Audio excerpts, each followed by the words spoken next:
अस्सलाम वालेकुम जी दोस्तों वीरों भराओ तो की हाल चाल है ठीक ठाक उम्मीद कर दो सारे ठीक ठाक हो गए यार। अज ना साडा प्रोग्राम बन गया कि दावत ही आई यार, जलसा भी है तो महफिल भी है। तो कारी साहब साडे को आ गए हैं। कारी साहब हाँ जी चलिए रेडी है चलो जी। रोटी रोटी खाधी कि नहीं? चलो तुम फिर लंगर करवाने हैवी लंगर तो भाई सानू दावत जितों आती ही चल जाइए पंजाबी ही चल जाते हो फिर कोई चौके ते बाकी अल्लाह खैर करे धंधा ਦੀਪ ਭਾਈ ਬਣਾਉਣਾ ਹੁੰਦਾ ਤਾਂ ਕਿ ਜਿੱਥੇ ਸਾਨੂੰ ਕੋਈ ਬੁਲਾਉਂਦਾ ਯਾਰ ਭਾਈ ਆ ਗਿਆ ਉਹ ਭਾਈ ਦੀ ਸੁਣ ਲਓ ਯਾਰ ਰਸਤਾ ਦੇ ਯਾਰ ਰਸਤਾ ਦੇ ਤੂੰ ਲੈ ਲੈ ਸੜਕ ਮੱਲੀ ਹੈ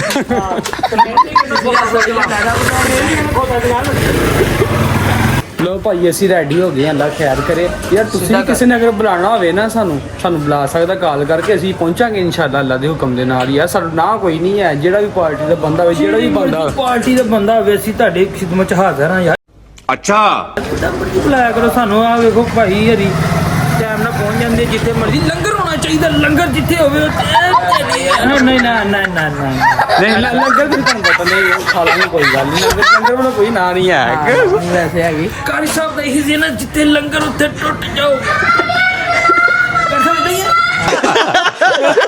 ਨਹੀਂ ਨਹੀਂ ਨਹੀਂ ਨਹੀਂ ਚਲੋ ਘਰ ਸਭ ਮਾਰੋ ਕੇਕ ਫਿਰ। ਉਹ ਹਾਂ ਯਾਰ ਇਹ ਦੱਸਣਾ ਤਾਂ ਯਾਦ ਨਹੀਂ ਰਿਹਾ ਯਾਰ। ਚੈਨਲ ਸਬਸਕ੍ਰਾਈਬ ਕਰੋ ਲਾਈਕ ਕਰੋ ਯਾਰ। ਲਾਈਕ ਜ਼ਰੂਰ ਕਰ ਦਿਓ ਤੁਹਾਡਾ ਯਾਰ। ਫਿਰ ਜੁੱਤੀ ਵੀ ਲੈ ਲਈ ਆ।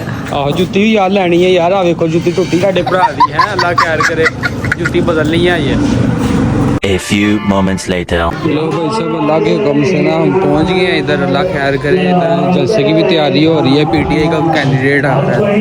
बाकी महफिल भी हम शिरकत करते हैं अल्लाह खैर करे। किस्मत नु जगा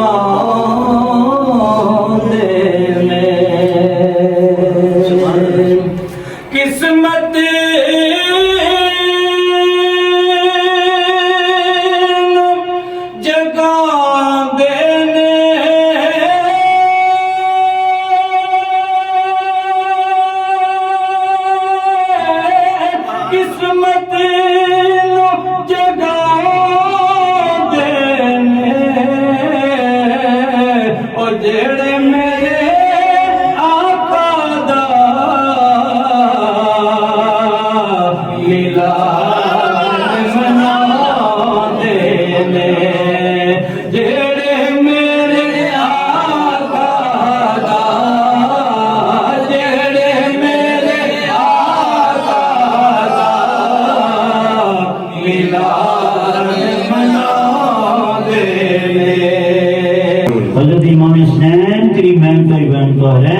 आप सब की बात बारगाह के अंदर हकीकत पेश करने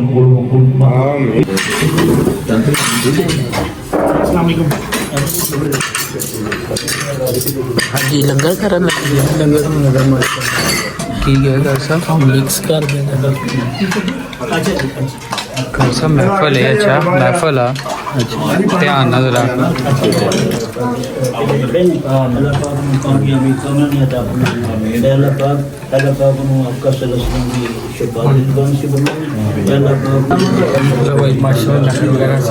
कारी साहब ये भी लगे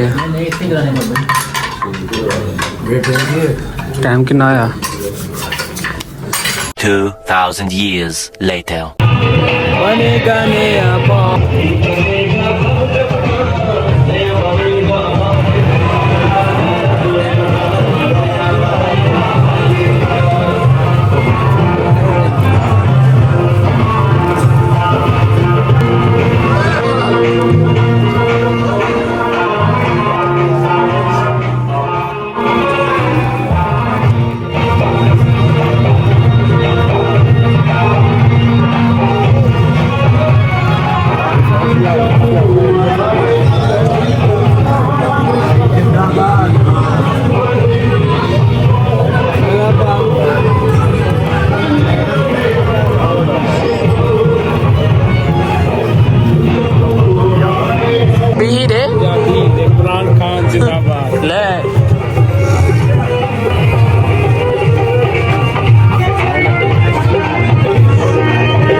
जी से मदद मांगते हैं।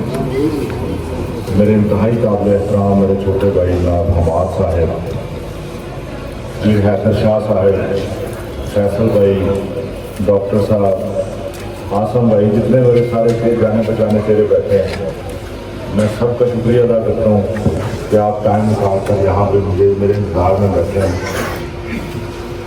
आपको पता है कि होना चाहिए अपने नुमाइंदों पर कि आपकी अमानत में ख़यानत करने वाले नहीं हैं। इंशाअल्लाह ताला आपकी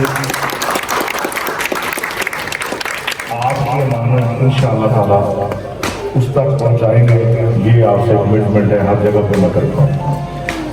दूसरी बात ये है, मैं तो ये कहता हूँ कि वो अपने गुनाहों की सजा काट रहा है 8/10 के साथ। बहुत बड़े बड़े उसने गुनाह किए हैं जो इन बेगैरत हुक्मरानों की नज़र में गुनाह है, लेकिन हमारी नज़र में वो कारनामे आसान हैं।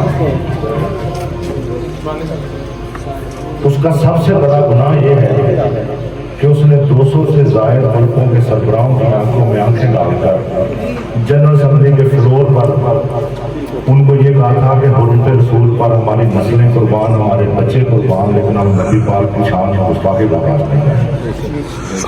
उसका ये बहुत बड़ा गुनाह था कि उसने इस मुल्क को रियासत मदीना की मिसाल बनाना चाहा था। उसका ये बहुत बड़ा गुनाह था कि उसने ला इलाहा इल्लल्लाह मुहम्मद रसूलुल्लाह के नाम पे हासिल किया गया जो पाकिस्तान है, इन बैरूनी आकाओं को उसने कहा था कि हम अल्लाह और अल्लाह के रसूल को बताए हुए तरीकों के मुताबिक निज़ाम चलाएंगे, हम आपसे हिदायत नहीं। और कोई दीन, कोई जुल्म, कोई ऑफर, कोई लालच, कोई मुकदमे उसकी पाँव में लर्जिश पैदा नहीं कर सकते। उसकी सबसे बड़ी वजह यह है कि मेरे अल्लाह का करम और उसके बाद ये अवाम का साथ जो उसकी हिम्मत को हारने नहीं देती।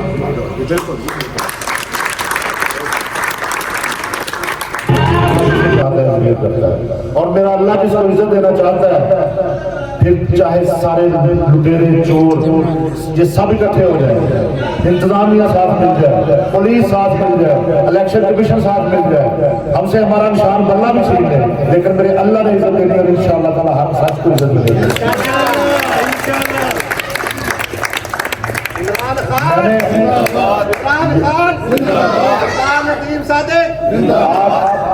माशाल्लाह पढ़े लिखे लोगों की ये कम्युनिटी है दैट ब्लॉक, आप समझते हैं इतनी अवेयरनेस दी। 28 साल की जो बिजनेस बंदे उसने 10-10, 12-12 लोगों के जलसों को भी खिताब किया है।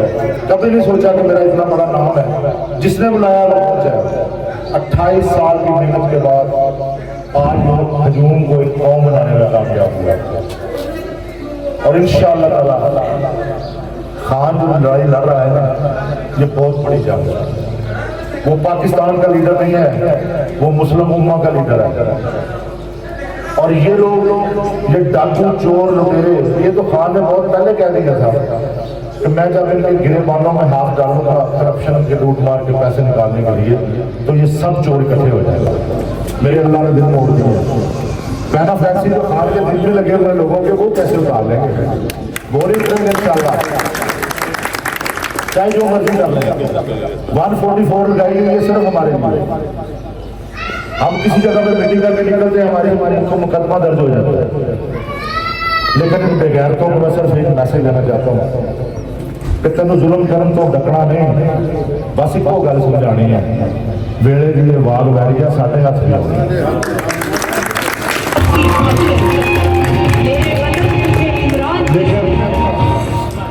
मैं समझता हूँ जितने केसेस, जितने मसाइल, जितनी इनका जुल्म मेरा कप्तान बर्दाश्त कर रहा है, खुदा की कसम हम समुद्र के में कतरे के बराबर में नहीं है उसका मुकाबला कर सकता।